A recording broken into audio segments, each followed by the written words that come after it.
Hello, and welcome to the Sacred Reading series of Cosmic Dream Sanctuary. These are times where we can encounter a sacred text. I will read them. You can watch, you can listen, and you can simply just enjoy them like you might enjoy a symphony. So you don't even have to understand what's going on, but you can just sit back, relax, know that you're not in philosophy class. No one's going to grade you on this afterwards, and just be present with the experience of listening to this text. This text is the Monus Hierogliphica. It's by Dr. John Dee. There's so much to say about John Dee, the Monus Hierogliphica, and I'll just talk briefly about them before we dive into this text. It's central to my life right now and central to the working of Cosmic Dream Sanctuary. So if you're interested, check out the playlist, the Book of Galactic Light. There's a tremendous amount of material about Dr. John Dee, his workings. All you really need to know now is that John Dee is relevant because he was a scholar, he was an advisor, and a magician in the 1500s.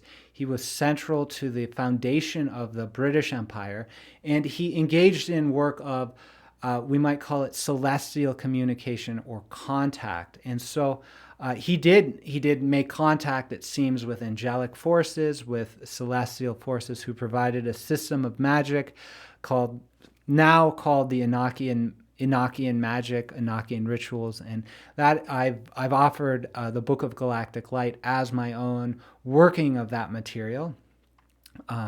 So here, the Monus Hierogliphica comes way before that, actually, and it comes when he was about 37 years old. He wrote this text, which coincidentally is my age. He said for the last 7 years of his life, right, he was focused. This image was burning in his mind like the sun, something like that. And so he writes this text. I believe it was a really quick sort of writing, and then he worked with a printer to really ensure that all of the communications were to a T, right? So there's errors in here. There's mathematical errors. There's grammatical errors. There's warnings like if you don't know the key, just you're going to despair because you don't understand it. So I'm going to invite you to set aside any expectation of understanding. That's not what's happening here. We are just tasting. This is a tasting. This is an appreciation. Monus Hierogliphica means the sacred symbol of oneness. Hierogliphica is very similar. It's like a noun form of hieroglyph, hieroglyphica. Monus is oneness, so sacred symbol of oneness. And it's expressed here in this frontispiece with the astrological glyph. The text itself is written to Maximilian, the Holy Roman Emperor. There's a lot in here. I would turn to the work of Jim Egan at the Newport Tower, who wrote the book, The Monus Hierogliphica, in regards to geometry and also in regards to number.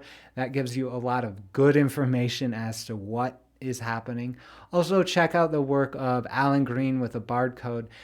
He's gone through a tremendous amount of adventure, actually, to decode some of this work. So, again, those are really good resources for your mind, for your intellectual mind to understand.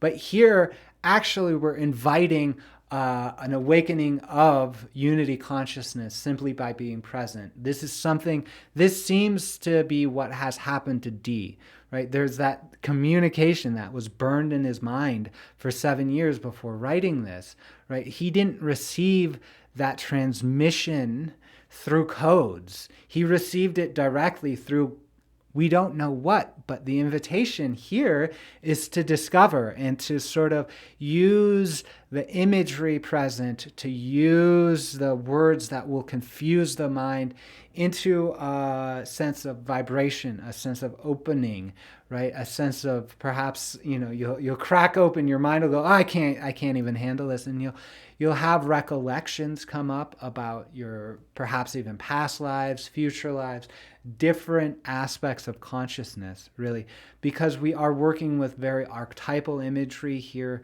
These are astrological glyphs, these are mathematical things. There's encoding of a tremendous amount of information, so that even though your egoic persona mind, which is just a very thin layer in your experience, that'll just get all combobulated or whatever, but there you can tune into the spirit, and really we're calling forth the spirit of unity consciousness into your life, into my life.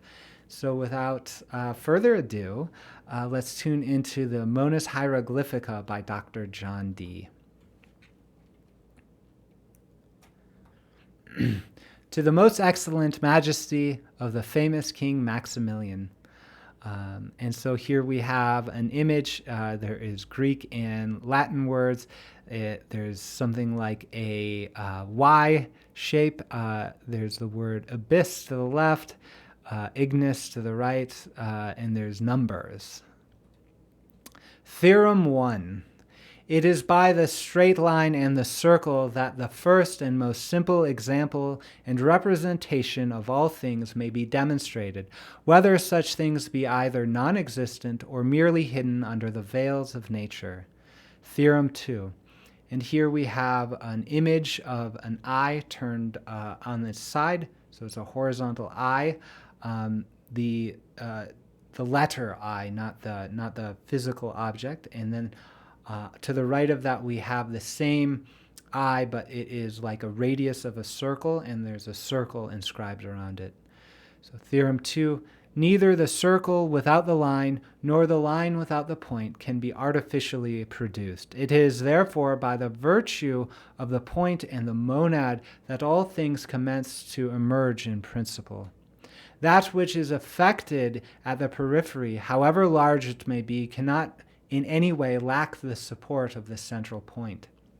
Theorem 3, Monas Hierogliphica. And here we have the image of the Monas Hierogliphica, which is composed of the sun, the moon, and a variety of other planets.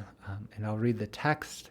Therefore, the central point which we see in the center of the hieroglyphic monad produces the earth, round which the sun, the moon, and the other planets follow their respective paths. The sun has the supreme dignity, and we represent him by a circle having a visible center. Theorem 4. Although the semicircle of the moon is placed above the circle of the sun and would appear to be superior, nevertheless we know that the sun is the ruler and king. We see that the moon in her shape and proximity rivals the sun with her grandeur, which is apparent to ordinary men, yet the face, or a semisphere of the moon, always reflects the light of the sun. Its desires so much to be impregnated with solar rays and to be transformed into sun that at times it disappears completely from the skies and some days after reappears. And we have represented her by the figure of the horns, cornucopia. Theorem 5. And truly I give the completion of the idea of the solar circle by adding a semicircle for the moon, and for the morning and the evening were the first day, and it was therefore in the first day that the light of the philosophers was made or produced. Theorem 6, again we see the Monas Hierogliphica. Here we see here that the sun and the moon are supported upon the right-angled cross. The cross may signify very profoundly and for sufficient reasons in our hieroglyph, either the ternary or the quaternity. The ternary is made by the two straight lines having a copulative center. The quaternity is produced by the four straight lines enclosing four right angles. Either of these elements, the lines or the right angles, repeated twice, therefore afford us in the most secret manner the octad, which I do not believe was known to our predecessors, the Magi, and which you should study with great attention. The threefold magic of the first fathers and the wise men consisted in body, soul, and spirit. Therefore, we have here the first manifested septenary, that is to say, 2 straight lines with a common point, which makes 3, and the 4 lines which converge to form the central point in separating the first 2. Theorem 7. The elements being far from their accustomed places, the homogeneous parts are dislocated, and this a man learns by experiment, for it is along the straight lines that they return naturally and effectively to these same places. Therefore, it will not be absurd to represent the mysteries of the 4 elements in which it is possible to resolve each one into elementary form by 4 straight lines running to 4 contrary directions from one common and indivisible point. Here you will notice particularly that the geometricians teach that a line is produced by the displacement of a point. We give notice that it must be the same here, and for a similar reason, because our elementary lines are produced by a continual cascade of droplets as a flux in the mechanism of our magic. Theorem 8. Besides the Kabbalistic extension of the quaternity, according to the common formula of notation, because we say 1, 2, 3, and 4, is an abridged or reduced form of the decad, this is because Pythagoras was in the habit of saying 1 plus 2 plus 3 plus 4 makes 10. It is not by chance that the right-angled cross, that is to say the 21st letter of the Roman alphabet, which was considered as being formed by 4 straight lines, was taken by the most ancient of the Roman philosophers to represent the decad. Further, they have defined the place where the ternary conducts its force into the septenary. Theorem 9. We see that all this accords perfectly with the sun and moon of our monad, because by the magic of the 4 elements, an exact separation upon the original lines must be made, following which the circulatory conjunction within the solar complement through the peripheries of these same lines is performed. Because however long a given line may be, it is possible to describe a circle passing through its extremes, following the laws of the geometricians. Therefore, we cannot deny how useful the sun and moon are to our monad in conjunction with the decadal proportion of the cross. Theorem 10. Here we have an image of the Monas Hierogliphica, decomposed into the moon, sun, elements, and fire, following the figure of the zodiacal sign Aries. And then we have the sign for, it looks like a squashed M, but this is part of the sign for Aries and is associated with fire in the decomposition of the Monas Hierogliphica. Following the figure of the zodiacal sign Aries, in use amongst the astronomers, is the same for all the world, a sort of erection both cutting and pointed, and it is understood that it indicates the origin of the fiery triplicity in that part of the sky. Therefore, we have added the astronomical sign Aries to signify that in the practice of this monad, the use of fire is required. We finish the brief hieroglyphic consideration of our monad, which we would sum up in only one hieroglyphic context. The sun and the moon of this monad desire the elements in which the 10th proportion will flower, shall be separated, and this is done by the application of fire. Theorem 11.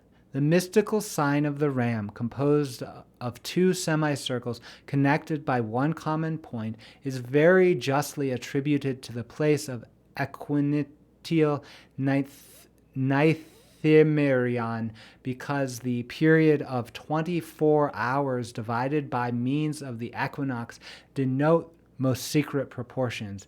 This I have said in respect of the earth. Theorem 12. And here we have table form that has different aspects of the Monas Hierogliphica and the words in Latin of the planets. We have Saturn, Jupiter, Mercury, Mars, Venus, and again, Mercury. And so these are all kind of associated with different decompositions and movements of the Monas Hierogliphica. So back to the text. The very ancient wise men and the magi have transmitted to us 5 hieroglyphical signs of all of the planets, all of which are composed out of the signs used for the moon and the sun, together with the sign of the elements and the hieroglyphical sign of Aries, the ram, which will become apparent to those who examine these figures. Each one of these signs will not be difficult to explain according to the hieroglyphical manner in view of our fundamental principles already posited. To begin with, we will speak in paraphrases of those which possess the characteristics of the moon, following that of those which possess a solar character. When our lunar nature, by the science of the elements, had accomplished the first revolution round our Earth, then it was called mystically Saturn. And so here we have the glyph, I believe it is for Saturn. It is the cross with one of the semi-spheres, semicircles associated with the sign of the ram. And then this rotates clockwise, and then we have a glyph of the crescent moon, again, that rotates and combines with the cross. And then we have on the right-hand side, which looks like the result of this series, we have the moon, crescent moon, supported by the glyph of the elements upon the sign of the ram or the fire. So afterwards, at the following revolution, it was named Jupiter and holds a very secret figure. Then the moon, developed by yet a third journey, was represented very obscurely again by this figure which it was their custom to call Mercury. And so we have the sign, it is a crescent moon, but it is sort of like it's like the fingernail, but it's a U shape, so it's downwards with its horns pointing up, out of which comes the cross that has been associated with the elements up to this point. You see how this is lunar. That it must be conducted through a fourth revolution will not be contrary to our most secret design, whatever certain sages may say. In this manner, the pure magical spirit, by its spiritual virtue, will perform the work of the ablification of the place of the moon. To us alone, and as it were in the middle of a natural day, he will speak hieroglyphically without words, introducing and imprinting these 4 geogonic figures in the pure earth, very simply prepared by us, this last figure being in the middle of all the others. Theorem 13. Now regard the mystical character of Mars. Is it not formed from the hieroglyphs of the sun and Aries, the majesty of the elements partly intervening, and that of Venus? I wish to know, is it not produced from that of the sun and the elements according to the best exponents? Therefore the planets look towards the solar periphery and the work of revivification. And then on this page we have the glyph associated with Mercury, and we have the horns that's representing oftentimes the moon, the circle intersecting with it beneath the horns, and then we have the cross underneath it all.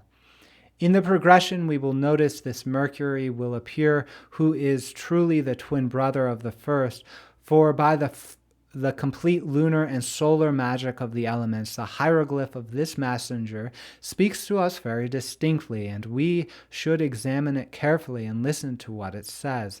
And, by the will of God, it is the Mercury of the philosophers, this the greatly celebrated microcosm, an atom. Therefore, some of the most expert were inclined to place him in a position of and give him a rank equal to the sun himself. So here we have a square that is, each side has 5 little squares in it, so there's 25 squares, in the center of which we have the Monas Hierogliphica. To the immediate right of the Monas Hierogliphica, we have a glyph that looks like it has the number 1 on top of it, and it looks like it has the cross with the semicircle to the right. There's a mirror image of that to the left of the Monas Hierogliphica with the glyph 2. And again, this is the cross with a semisphere on the left foot sort of thing. Above the Monas Hierogliphica in that square, there is a 3 with the crescent moon sort of forming a U shape. Above that, there's 4, which is, again, the crescent moon, but with the cross underneath it. Then let's look for 5, which is at the rightmost square in the center, is to the right of the 1. And so we have the circle with a cross underneath.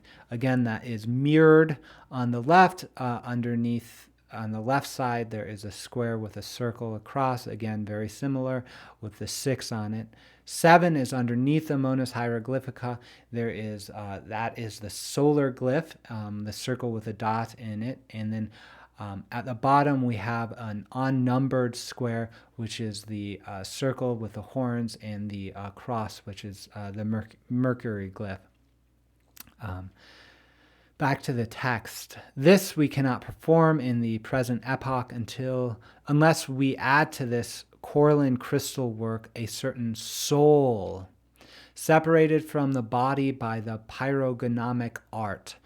It is very difficult to accomplish this and very perilous because the fire and the sulfur which the breath contains within it. But certainly this soul can perform marvelous things. For example, join it by dissoluble ties to the disk of the moon, or at least of Mercury, by Lucifer and fire. In the third place, it is necessary that we should show, in order to demonstrate our septenary number, that it is the son of the philosophers itself. You will observe the exactitude as well as the clarity with which this anatomy of our hieroglyphic monad corresponds to what is signified in the arcana of these 2 theorems. Theorem 14. It is therefore clearly confirmed that the whole magistery depends upon the sun and the moon. Thrice great Hermes has repeatedly told us in affirming that the sun is its father and the moon is its mother, and we know truly that the red earth, terra lemnia, is nourished by the rays of the moon and the sun, which exercise a singular influence upon it. Theorem 15. We suggest, therefore, that philosophers should consider the actions of the sun and the moon upon the earth. They will notice that when the light of the sun enters Aries, then the moon, when she enters the next sign, that is to say Taurus, receives a new dignity in the light and is exalted in that sign in respect of her natural virtues. The ancients explain this proximity of luminaries, the most remarkable of all, by a certain mystical sign under the name of the bull. It is very certain that it is the exaltation of the moon, to which in their treatises the astronomers from the most ancient times bear witness. This mystery can be understood only by those who have become the absolute pontiffs of the mysteries. For this same reason, they have said that Taurus is the house of Venus, that is to say, of conjugal love, chaste and prolific, for nature rejoices in nature, as the greatest Ostanes concealed in his most secret mysteries. These exaltations are acquired by the sun, because he himself, after having undergone many eclipses of his light, received the force of Mars, and is said to be exalted in the same house of Mars, which is our ram, or Aries. Again, we have the symbol of, it's a square image. We've got the Monas Hierogliphica. It is now decomposed in 3 parts. The top part is the sun glyph with the moon horns. This is associated with Taurus. In the middle, we have we have the cross, and on the bottom we have the M shape, the two semi-spheres connected by a single point that's associated with Aries. So we have the words Taurus and Aries on the left of the figure. On the right, we have the phrase for the exalted moon. We have elements, and then we have exalted sun. This most secret mystery is clearly and perfectly shown in our monad by the hieroglyphic figure of Taurus, which is represented here, and by that of Mars, which we have indicated in Theorem 12 and Theorem 13 by the sun joined to a straight line towards the sign of Aries. In this theory, another Kabbalistic analysis of our monad offers itself, because the true and ingenious explanation is this: the exaltations of the sun and of the moon, eight made by means of the science of the elements.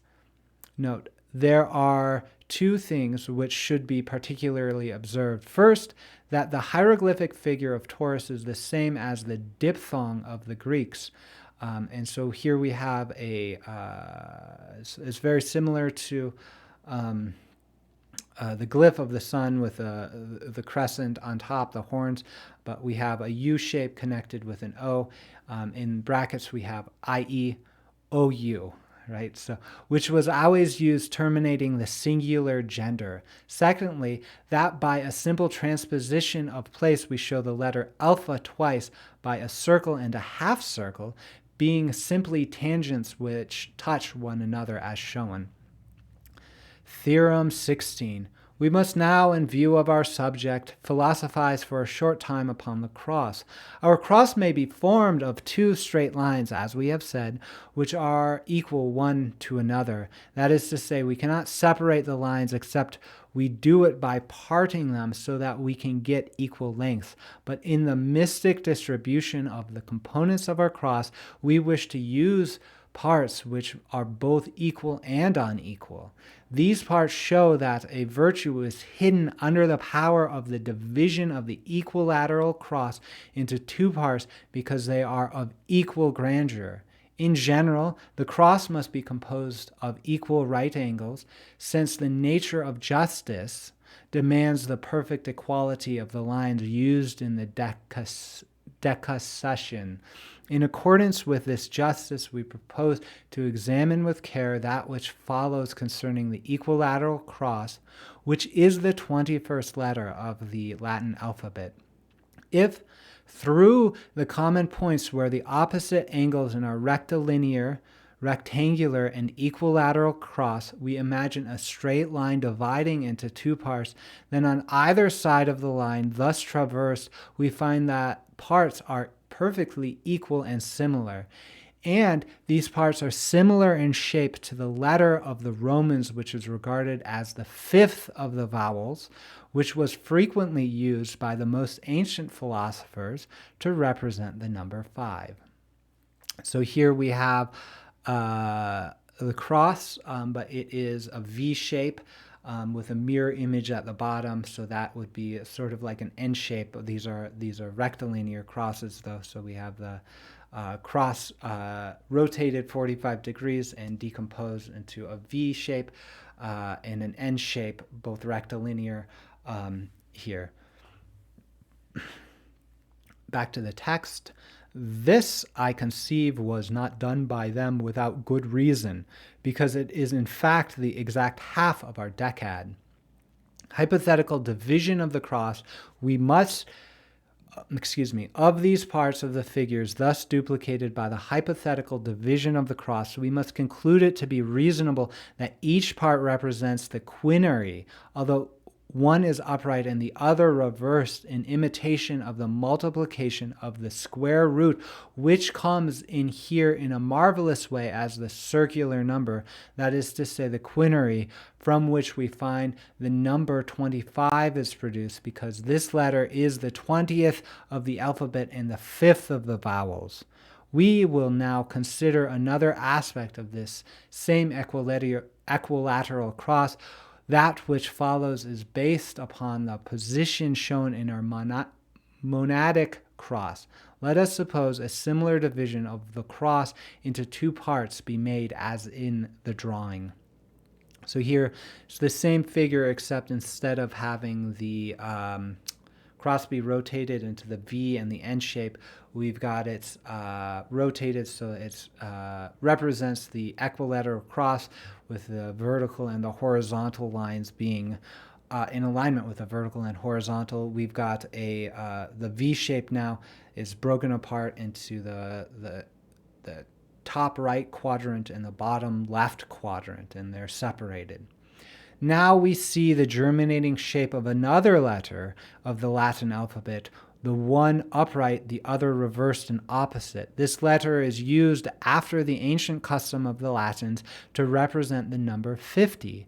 From this, it seems to me, we establish our decad of the cross, for this is placed at the summit of all the mysteries, and it follows that this cross is the hieroglyphic sign of perfection.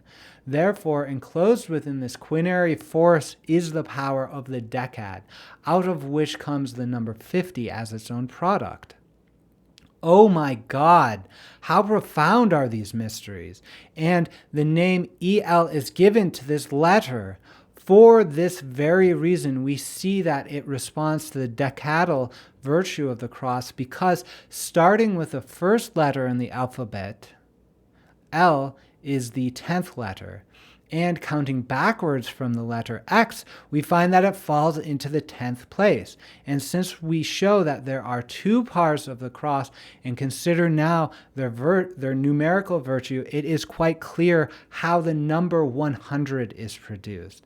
And if by the law of squares these two parts be multiplied together, they give a product of 2,500. This square compared with the square of the first circular number and applied to it gives a difference of 100, which is the cross itself explained by the square of its decad and is recognized as 100. Therefore, as this is contained within the figure of the cross, it also represents unity. By the study of these theories of the cross, the most dignified of all, which are thereby induced to utilize this progression, viz. 1, 10, 100, and this is the decadal proportion of the cross as it appears to us. Theorem 17.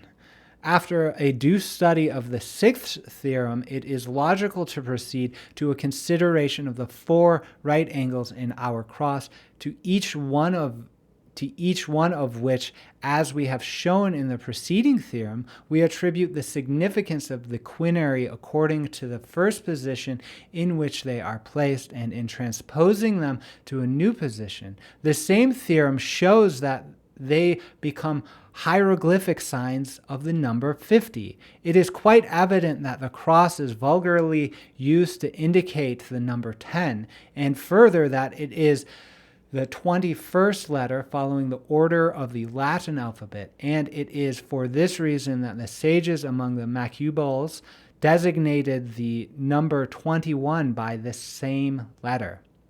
In fact, we can give a very simple consideration to this sign to find out what other qualitative and quantitative virtues it possesses.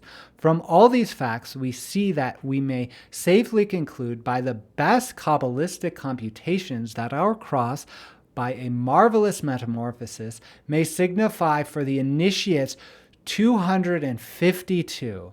Thus, 4 times 5, 4 times 50, 10, 21, and 1, which added together make 252. We can extract this number by two other methods we have already shown. We recommend to the Kabbalists who have not yet made experiments to produce it, not only to study it in its conciseness, but also to form a judgment worthy of philosophers in regard to the various permutations and ingenious productions which arise from the magistry of this number. And I will not hide from you a further memorable mystaggi.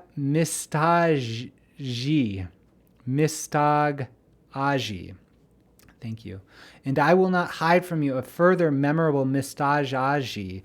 Consider that our cross, containing so many ideas, conceals two further letters if we examine carefully their numerical virtues after a certain manner, so that by a parallel method following their verbal force with this same cross, we recognize the supreme admiration that is from here, that it is from here that light is derived, lux, L-U-X, the final word of the magistry, by the union and conjunction of the ternary with the unity of the word. Theorem 18. From our theorems 12 and 13, it may be inferred that celestial astronomy is the source and guide of inferior astronomy. Before we raise our eyes to heaven, Kabbalistically illuminated by the contemplation of these exact mysteries, we should perceive very exactly the construction of our monad as it is shown to us not only in the light, but also in life and nature, for it discloses explicitly by its inner movements the most secret mystery of this physical analysis. We have contemplated the heavenly and divine functions of this celestial messenger, and now we apply this coordination to the figure of the egg. It is well known that all astrologers teach that in the form of the orbit traversed by a planet is circular, and because the wise should understand by a hint, it is thus that we interpret it in the hieroglyph shown, which conforms in every detail with all that has gone before. So here we have an egg with its waist sort of above. It's sort of standing on its pointy end. There are glyphs for all of the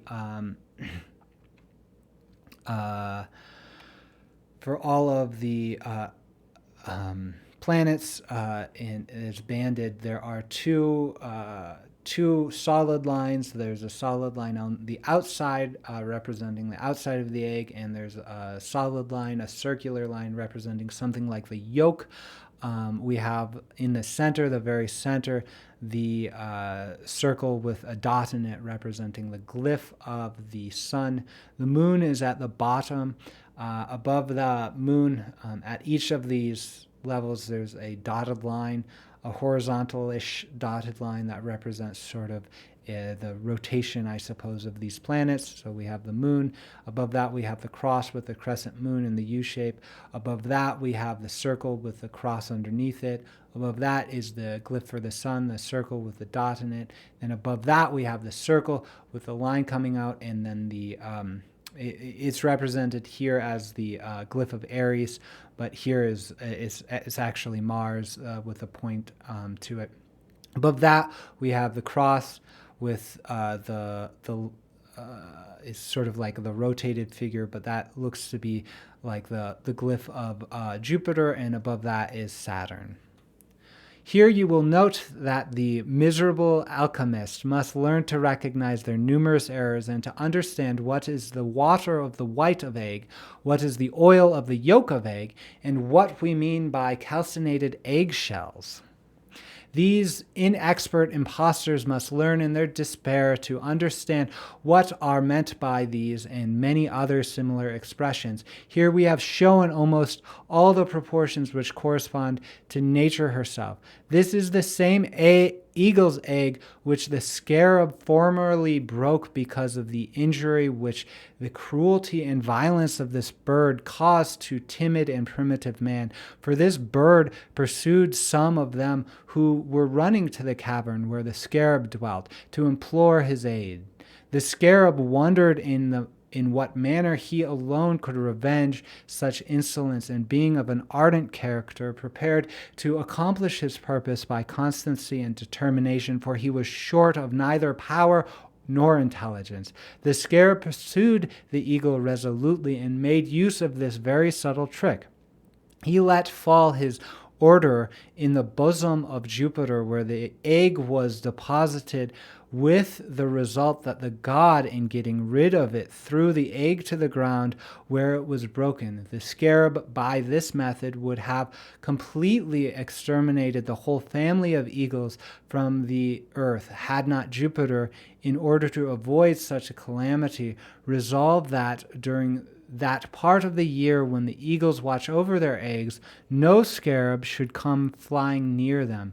Therefore I counsel those who are ill-treated by the cruelty of this bird, that they learn the very useful art from these solar insects, Hieroglphyica, who live concealed and hidden for long periods of time. By these indications and signs, for which they should be very thankful, they themselves will be able to take vengeance on their enemy. I affirm, O king, that it is not Aesop but Oedipus who prompts me, for he presented these things to worthy souls and ventured for the first time to speak of the supreme mysteries of nature. I know perfectly well that there have been certain men who by the art of the scarab have dissolved the eagle's egg and its shell with pure albumen, and have performed thereby a mixture of all. Afterwards they have reduced this mixture to a yellow liquid by a notable process, viz. By a ceaseless circulation, just as the scarabs roll their balls of earth. So here we have a circle. It is a spiral image. Again, there looks to be the glyph of the sun is on the outside. Then we have the moon glyph with a cross underneath it. Then again we have in this circular spiral. Then we have the Mars. Then we have again the kind of moon with a cross. Then the crescent moon. Then the image of Jupiter, the glyph of Jupiter and Saturn, and in the center, it's hard to tell. It looks like a dot. And then going down, we have the numbers 1, 2, 3, 4, 5, 6, 7, and then there is an indecipherable glyph at the base of the spiral. So back to the text. By this means, the great metamorphosis of the egg was accomplished. The albumin was absorbed during a great many revolutions round the heliocentric orbits and was enveloped in the same yellow liquid. The hieroglyphic figure shown here of this art will not displease those who are familiar with nature. We read that during the earlier centuries, this art was much celebrated amongst the most serious and ancient philosophers as being certain and useful. Anaxagoras performed the magistery and exacted therefrom an excellent medicine, as you may read in his book. He who devotes himself sincerely to these mysteries will see clearly that nothing is able to exist without the virtue of our hieroglyphic monad. Theorem 19. The sun and the moon shed their corporeal forces upon the bodies of the inferior elements, much more so than all the other planets. It is this fact which shows, in effect, that the pyrogonomic analysis of all metals lose the aqueous humor of the moon, and as well as the igneous liquor of the sun, by which all corporeal, terrestrial, and mortal things are sustained. Theorem 20. We have shown sufficiently that for very good reasons the elements are represented in our hieroglyph by the straight lines. Therefore, we give a very exact speculation concerning the point which we place in the center of our cross. This point cannot by any means be abstracted from our ternary. Should anyone who is ignorant of this divine learning say that in this position of our binary the point can be absent, we reply, he may suppose it to be absent, but that which remains without it will certainly not be our binary, for the quaternity is immediately manifested, because by removing the point, we discontinue the unity of the lines. Now, our adversary may suppose that by this argument, we have reconstructed our binary, that in fact our binary and our quaternity are one and the same thing, according to this consideration, which is manifestly impossible. The point must be of necessity be present, because with the binary it constitutes our ternary, and there is nothing that can be substituted in its place. Meanwhile, he cannot divide the hypostatic property of our binary without nullifying an integral part of it. Thus it is demonstrated that it must not be divided. All the parts of a line are lines. This is a point, and this confirms to our hypothesis. Therefore, the point does not form part of our binary, yet it forms part of the integral form of the binary. It follows that we must take notice of all that is hidden within this hypostatic form and understand that there is nothing superfluous in the linear dimension of our binary.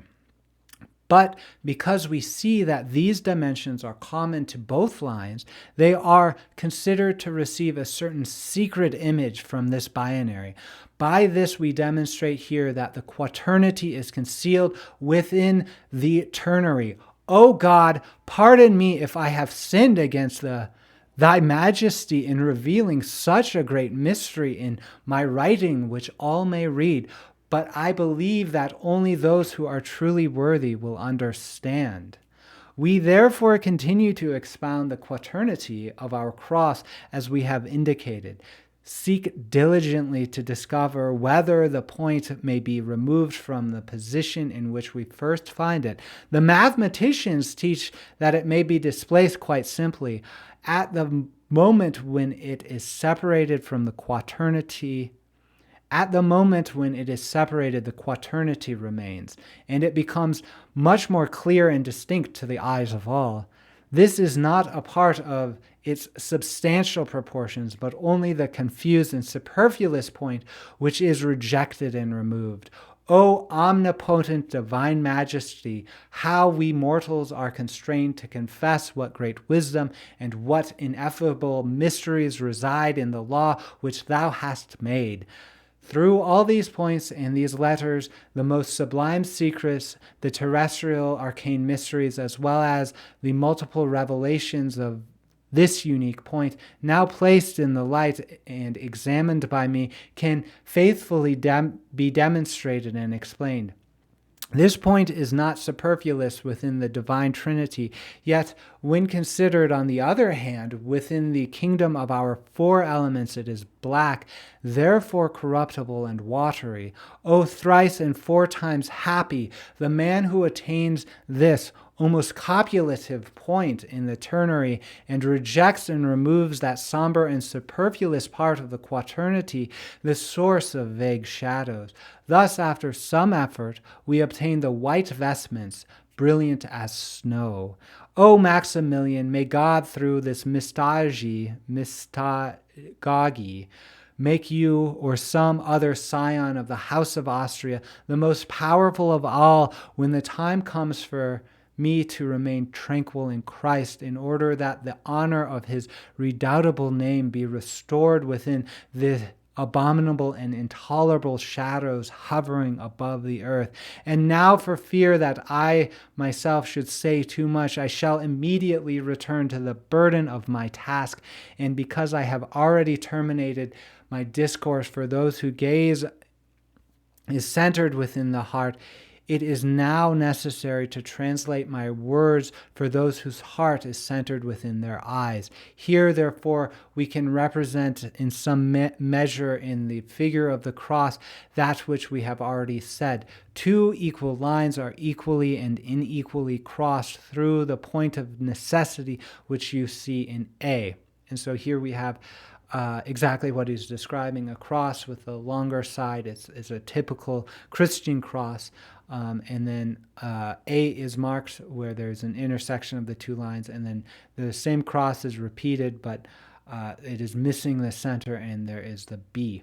The four straight lines, as in B, produce a sort of vacuum where they are withdrawn from the center point, which was their common condition, in which state they were not prejudicial the one to the other. This is the path by which our monad, progressing through the binary and ternary into the purified quaternity, is reconstituted within itself, united in equal proportions, and which now shows that the whole is equal to its combined parts. For during this time that this takes place, our monad will not admit of other units or numbers, because it is self-sufficient and exactly so within itself, absolute in all numbers, in the amplitude of which it is diffuse, not only magically but also by a somewhat vulgar process employed by the artist, which produces great results in dignity and power within the self-same monad, which is resolved into its own first matter, whilst that which is foreign to its nature and to its hereditary proportions is segregated with the greatest care and diligence and rejected for ever amongst the impurities. Theorem 21. This starts with a image of the Monas Hieroglphyica upside down.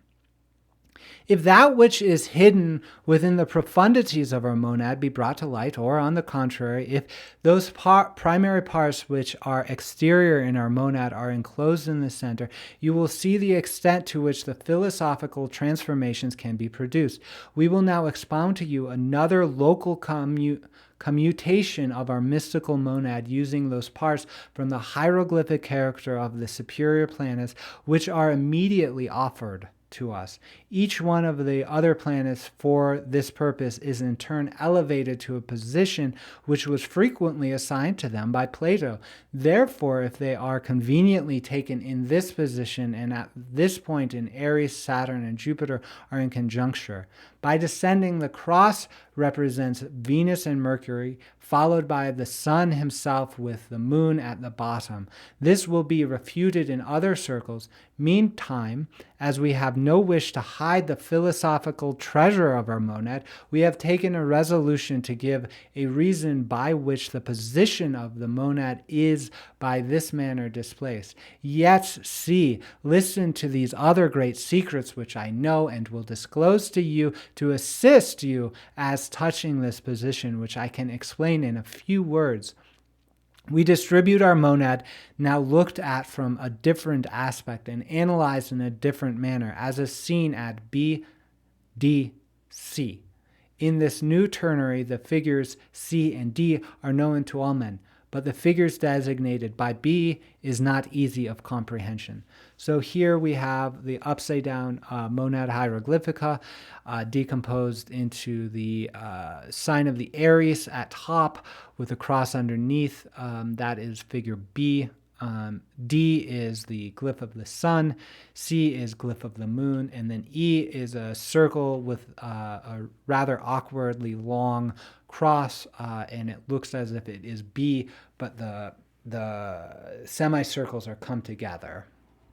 It is necessary to give careful consideration to the known forms D and C, which show that the essences are separated and distinct from the figure B. We also see that the horns of the figure C are turned downward toward the earth. That part of D which illuminates C is also towards the earth, that is to say downwards, in the center of which this solitary visible point alone is truly the earth. Finally, these two figures, D and C, turned towards the lower end, give a hieroglyphic indication of the earth. Therefore, the earth is made to represent hieroglyphically stability and fixation. I leave you to judge from this what is meant by C and D, for which you may take notice of a great secret. All the qualities which we have in the first place ascribed to the sun and moon can be given a perfect and necessary interpretation. These two stars up to now have been placed in the superior position with the horns of the moon raised on high, but we have already spoken on this. We will now examine, according to the fundamentals of our hieroglyphic art, the nature of this third figure B. First, we carry to the crown the double crescent of the moon, which is our Aries, turned round in a mystical manner. Then follows the hieroglyphic sign of the elements, which is attached to it. As to why we use the double moon, it may be explained that it is according to the matter, which requires a double quantity of the moon. We speak of those grades of which in their experiments the philosophers could find no more than 4 amongst all created substances, that is to say, to be, to live, to feel, and to comprehend. In saying that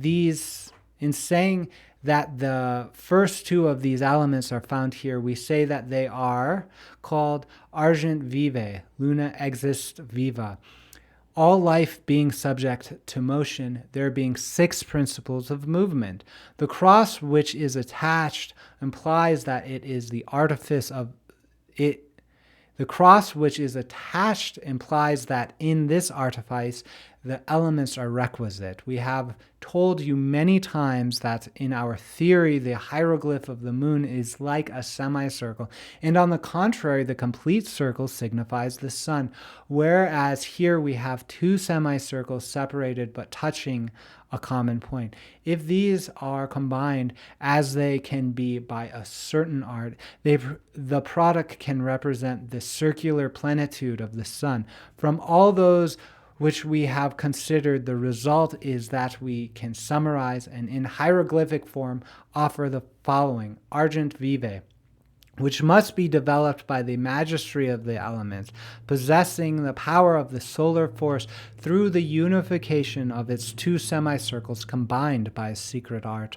The circle of which we have spoken and which we designate in the figure by the letter E is thus accomplished and formed. You will recollect we have said that the solar degree is not delivered to us ready to our hand by nature, but that it is artificial and not produced by nature, it being available to us in its first aspect in accordance with its proper nature as in B, in 2 parts separated and dissolved, and not solidly united in the solar body.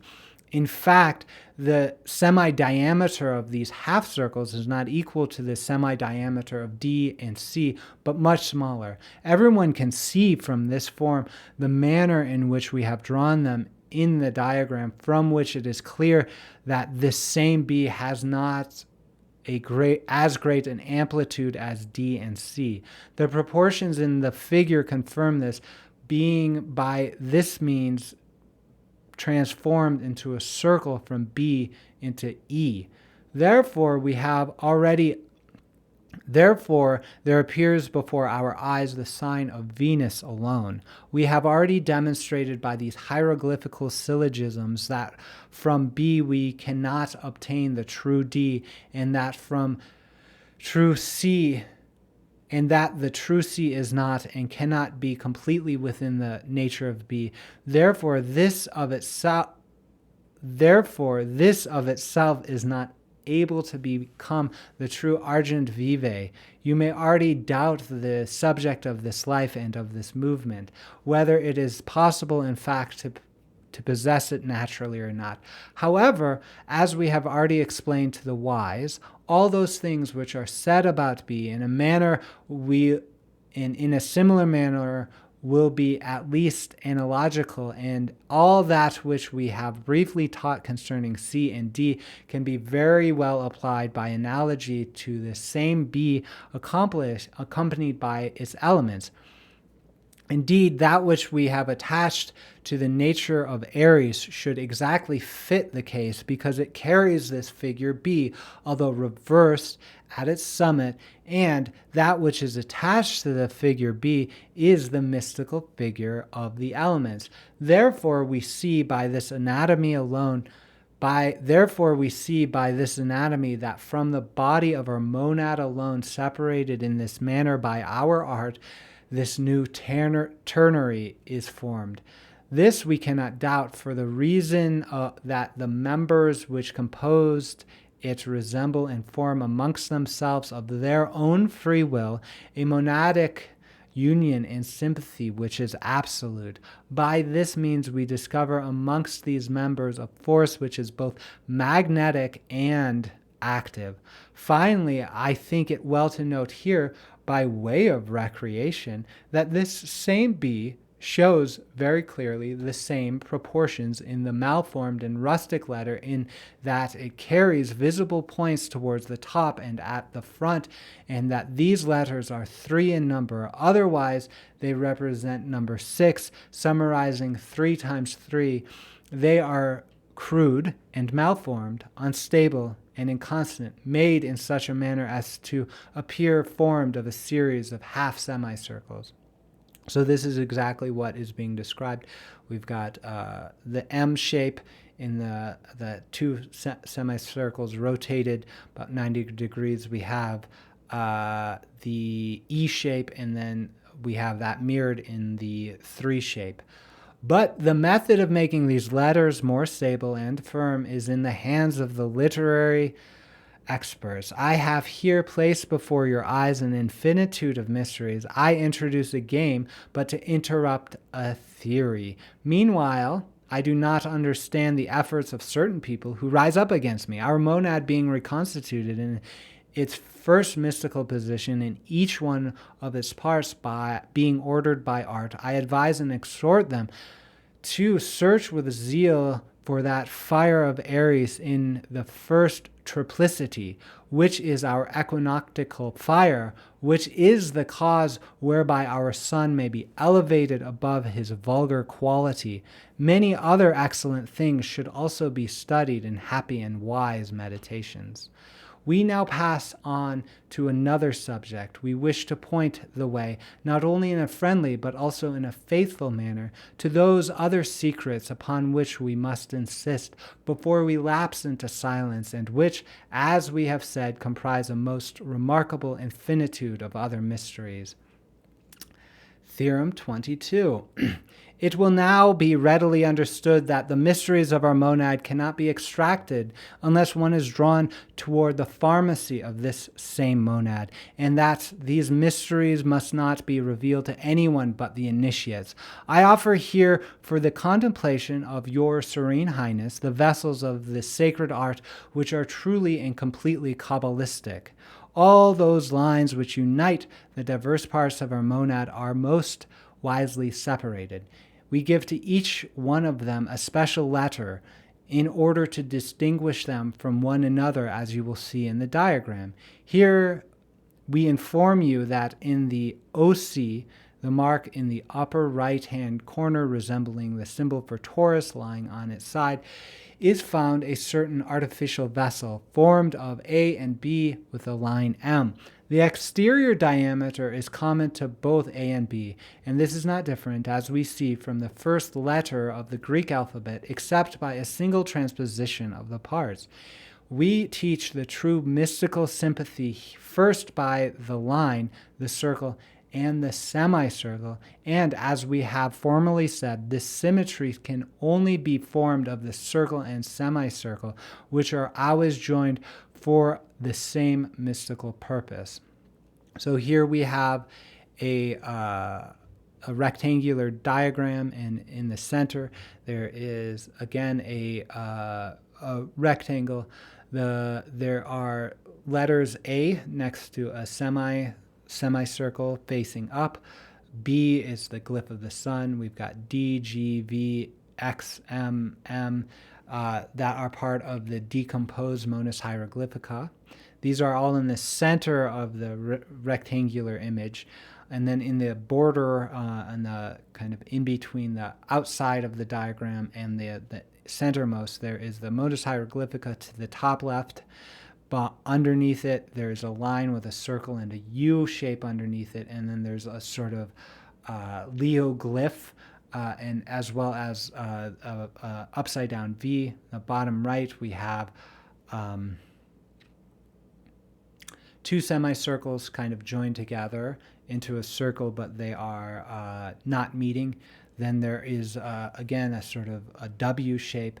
On the right-hand side, there's a bunch of dots leading to a glyph that sort of looks like an alpha, and then a very strange circle with a hemisphere coming out of it, sort of pouring those dots down, and it has a sort of knob on the left-hand side. So it follows that lambda and delta are in themselves the shape of the other vessels. That is to say, lambda is made of glass and delta is of earth, earthenware, or clay. In the second place, lambda and delta may remind us of the mortal and pestle, which must be made of suitable substance, in which artificial unperforated pearls, lamins of crystal and beryl, cryosite, precious rubies, carbuncles, and other rare artificial stones may be ground to powder. Lastly, that which is indicated by the small letter, the W letter, is a small vessel containing the mysteries, which is never far from the last letter of the Greek alphabet, now restored to its primitive mystagi, which is made of a single transposition of its component parts, consisting of two half circles of equal size.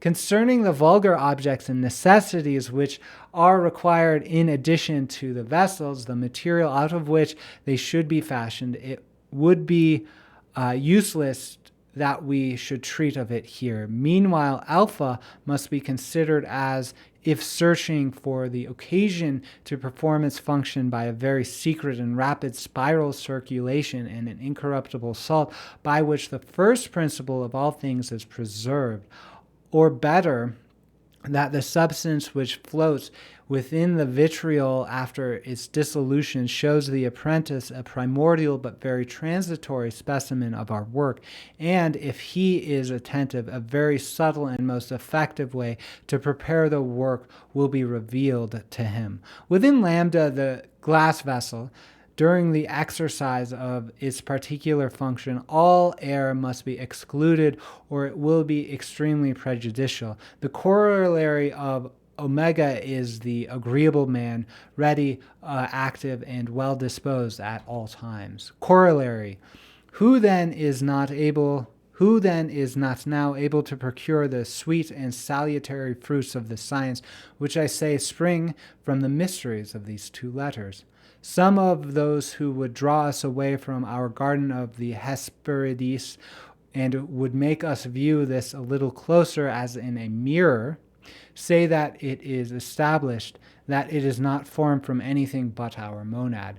But the straight line which appears in alpha is homologous with that which, in the separation of the final analysis of our cross, is already designated by the letter M. One may discover by these means from where the others are produced. See the scheme outlined in this table. So here we have a table. It is 6 rows tall and it is 6 columns wide. And there are a lot of words here. There are 3 glyphs. The top left is a sort of alpha type glyph, composed clearly of the solar glyph. Underneath that there is the cross, and underneath that there is the W shape, very, very often associated with the Aries. Those 3 glyphs are repeated or sort of transposed down to the bottom right 3 rows of the last column on the right. So the top left and the bottom right are the 3 glyphs. And then there are certain words in each of the column that have a sort of permutative kind of iterative quality to them. In these few words, I know that I give not only the principles, but the demonstration to those who can see in them how to fortify the igneous vigor and the celestial origin, so that they may lend a willing ear to the great Democritus, certain that it is not a mythical dogma, but mystical and secret, according to which it is the medicine of the soul, the liberator from all suffering, and is prepared for those who wish for it. And as he has taught, it is to be sought for in the voice of the Creator of the universe, so that men, inspired by God and engendered anew, learn through the perfect disquisition of the mystical languages. Theorem 23.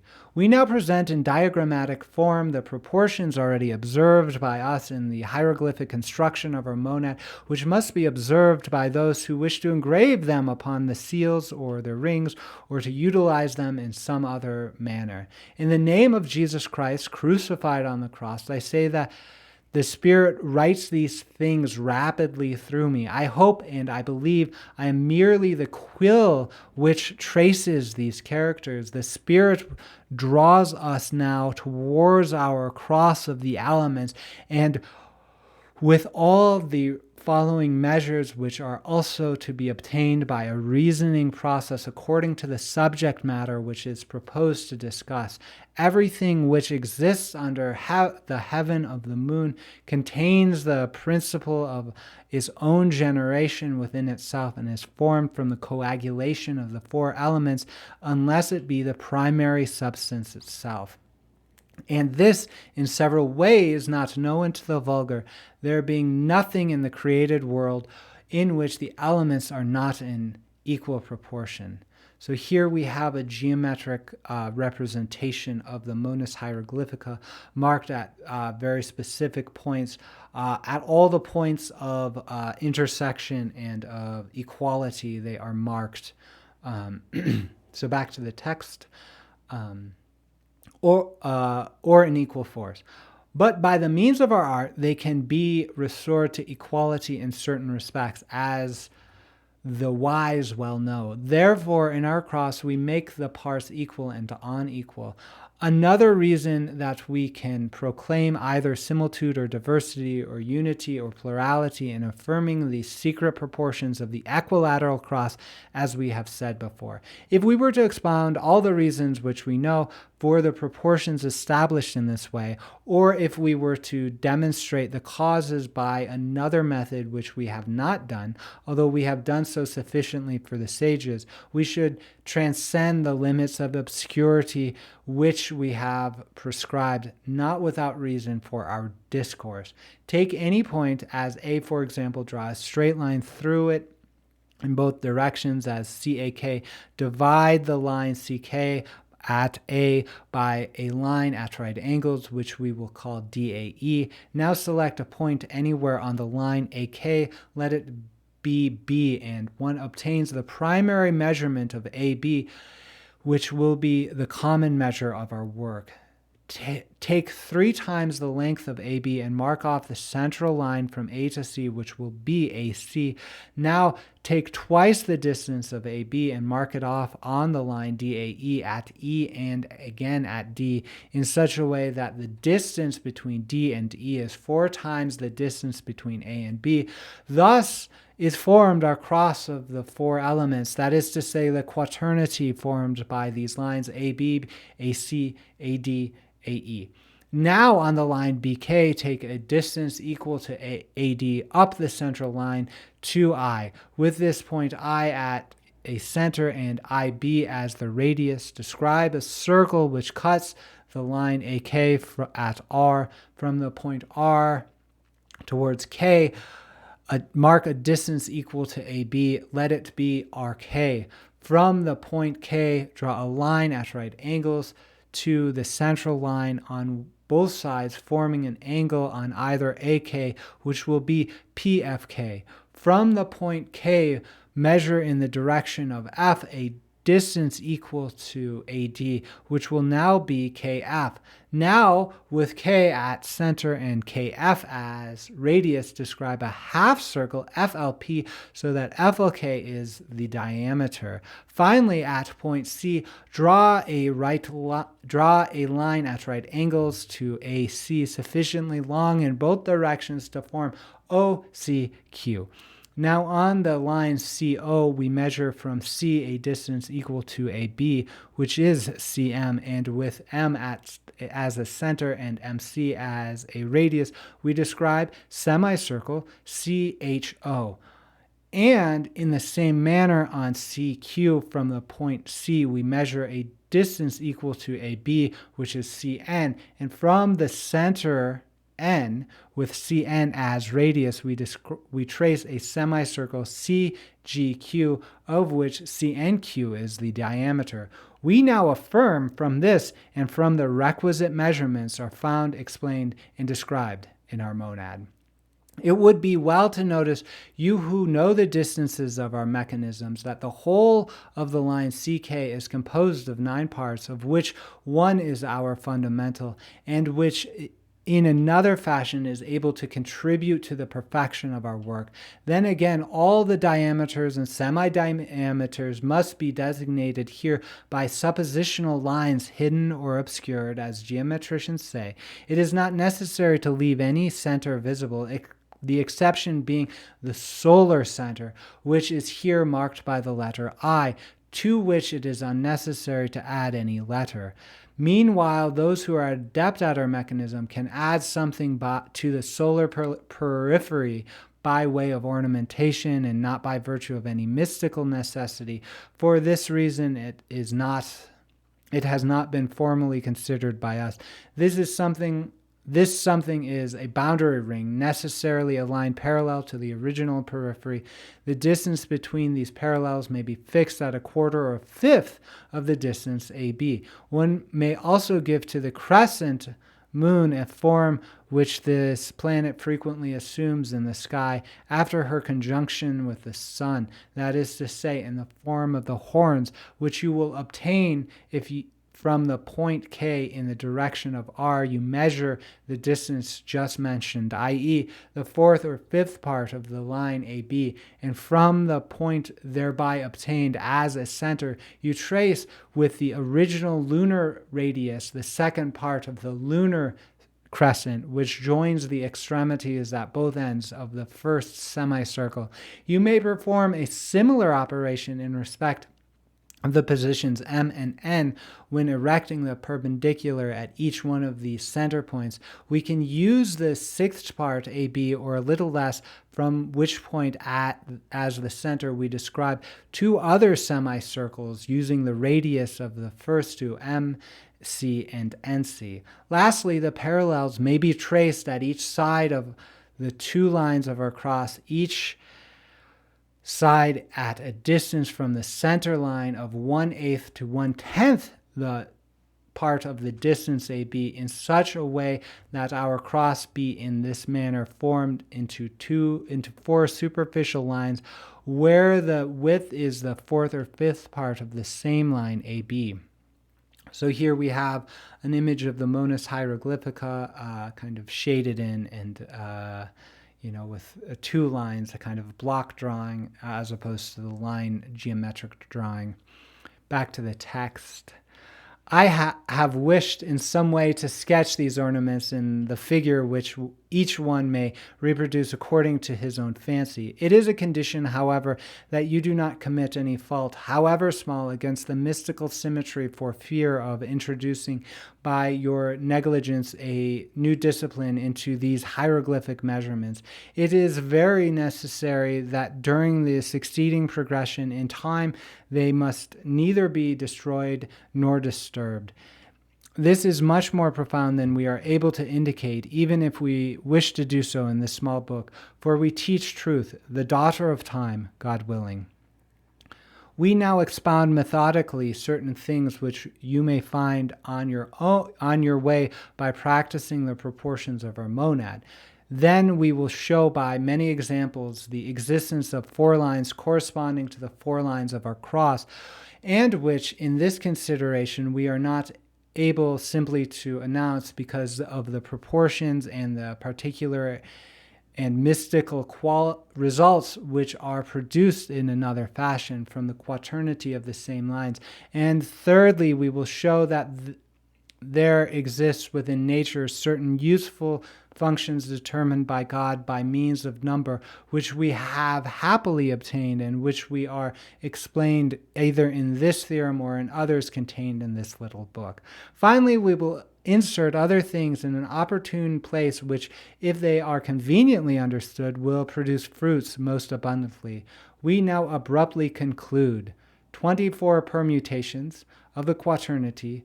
The Pythagorean sum is 10.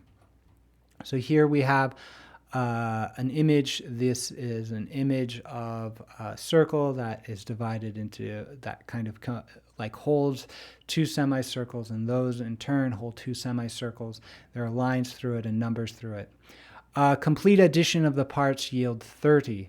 Take the same proportion which is shown in numbers when written in the natural order after the first monad, then from the first to the last make a continuous multiplication, that is to say, the first by the second, the product of these two by the third, and this product by the fourth, and so on until the last. The final product determines all the metatheses possible in respect of the proportions in space, and for the same reason in proportion to the diverse objects as you wish. I tell thee, O king, this operation will be useful unto thee in many circumstances, whether in the study of nature or in the affairs of government or men, for it is that which I am accustomed to use with the greatest of pleasure in the Tizrup or the Thermora of the Hebrews. Of the artificial quaternity, and here we have a list. A continuous multiplication yields 12, a simple addition yields 8, 1, 7, 4, 3. The parts of a complete addition of the sum of a complete addition of the parts is 24, a number which is the same in any possible transposition of the quaternity, and which designates the physical purity and the highest quality of gold, namely that of 24 karat, which one has it by itself above ground. I know that many other powerful numbers may be produced out of our quaternity by virtue of arithmetic and the power of numbers. Yet he who does not understand that a very great obscurity has by this method been illuminated by those numbers which I have drawn out, which have nature and distinction amongst such a multitude, will not be able to estimate their meaning, which is obscure and not to the point. How many will find in our numbers the authority which we have promised for the weight of the elements, for the statements regarding the measurements of time, and for the certainty of proportions which may be assigned to the power of the and forces of these things? All this you should study in the two preceding diagrams. And here we have a glyph. There's squares, there's circles, there's numbers, there's words. This is a glyphica, a horizon of eternity. There's a lot in here. There's the words for fire, air, water, earth. There's different chemical names. There's different numbers. It's a very interesting diagram. Many things may be deduced from the diagrams which it is preferable should be studied silently rather than divulged openly in words. Meantime, let us inform you of one thing amongst many others, disclosed now for the first time by us in respect of this new art, to wit, we have here established a rational cause by virtue of which the quaternity with the decad in a certain manner terminate the numerical series. We affirm that this cause is not exactly that which was described by the masters who have preceded us, but just as we have stated it here. This monad has been integrally and physically restored to itself. That is to say, it is truly the monad unitissima, the proved unity of the images, and it is not within the power of nature, neither can we by any art promote it in any movement or any progression whatsoever, unless it be by 4 supercelestial cycles or revolutions. And from this monad is engendered that which we wish to note as the manner and course of its eminence. And for this reason, that there is not in the elemental world, nor in the celestial or supercelestial world, any created power or influence which cannot be absolutely favored and enriched by it. It was because of the true effect of this that 4 illustrious men, friends of philosophy, were upon an occasion together in a great work. One day they were astonished by a great miracle in this thing, and forthwith dedicated themselves from that day forward to sing the praises of God and to preach the thrice mighty, because he had given them so much wisdom and power and so great an empire over all other creatures. Theorem 24. Just as we have commenced the first theorem of this little book with a point, the straight line, and the circle, we have extended it from the Monadic points to the extreme linear efflux of the elements in a circle, almost analogous to the equinoctial, which makes one revolution in 24 hours. So now at last we consummate and terminate the metamorphosis and metathesis of all possible contents of the quaternity defined by the number 24, by our present 24th theorem, to the honor and glory of him, as witnessed John the Archpresal of divine mysteries in the fourth and last part of the fourth chapter of the Apocalypse, who is seated on his throne, around and in front of which the four animals, each with 6 wings, chant night and day without repose, Holy, holy, holy is the Lord God omnipotent, who was, is, and is to come. The same as the 24 ancient ones in the 24 seats placed in the circle adore him and prostrate themselves, having cast their crowns of gold to earth, saying, Worthy art thou, O God, to receive glory, honor, and virtue, because thou hast created all things. Out of thy will thy have been created. Amen, says the fourth letter, delta. He to whom God has given the will and ability to know in this way the divine mysteries through the eternal monument of literature, and to finish with great tranquility this work on the 25th January, having commenced it on the 13th of the same month in the year 1564 at Antwerp. And then here we have a circle that has some words in it. And it says, here the vulgar eye will see nothing but obscurity and despair considerably. And so that comes to the end of the Monas Hierogliphica. We have, again, an image of the Monas Hierogliphica in this sort of frontispiece thing. There's a woman holding a star, and there's some words around it. So with that, thank you for being present with this reading of the Monas Hierogliphica. I would invite you to understand that you are this unity, right? That we can cut through all of the ciphers. We can cut through all of this. We don't need to be silent anymore to speak the truth. And the truth is this: you are God. All is God.